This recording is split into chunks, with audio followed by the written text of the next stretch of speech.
Could you explain which is the best oil, one that's organic or one that's wild? As I said before, wild is in an ideal situation where wild really is wild out in the wilderness, it's always the best. You see that typically with lavender. Take lavender, wild lavender, take a population lavender, which is from wild lavenders but cultivated in a field.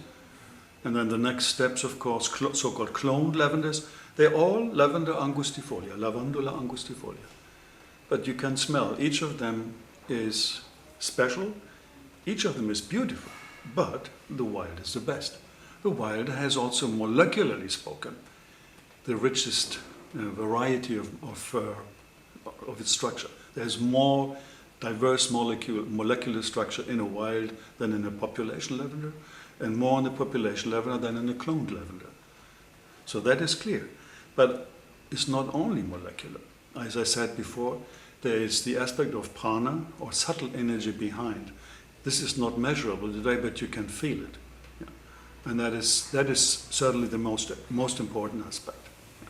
So you get this, when you take a white lavender, you get that, the subtle energy aspect. Yeah. This may be a difficult question to answer, but some people say, would you recommend that I get, if, for example, there's clary sage and there's organic clary sage within the Oshadi range, they say, is the organic one better? Why is it better? Mm-hmm. Which would you recommend? And why do you do both? How would you answer that? Yeah, good.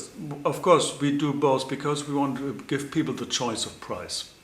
So we choose, of course, as much as we can, certified organic oils from the producers. But we also choose non-certified organic oils because price-wise they are more accessible for certain people. And we are convinced that non-certified organic, so meaning non-organic oils, can also have their own word to say, and they are also healing oils.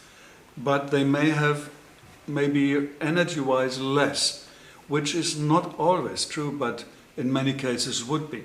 Well, for example, when we do this electrophotonic research, which is a French scientist, and he does that sometimes, and we send oils to him, and then he showed us this is an organic lavender, this is a non-organic lavender. It's like Kirlian photography, but more objectified, so to say. I showed you that once, I think. And then you can see, the energy field, this colorful, beautiful, colorful energy field of organic lavender is stronger than of the non-organic. But we have also seen sometimes when we were talking with Professor Popp, he's in the SAR and has developed incredible machinery to measure the biophotonic, not biophotonic, but let's say the coherent light emission of living substances. That's what he does. Yeah. Ultra-weak coherent light emission.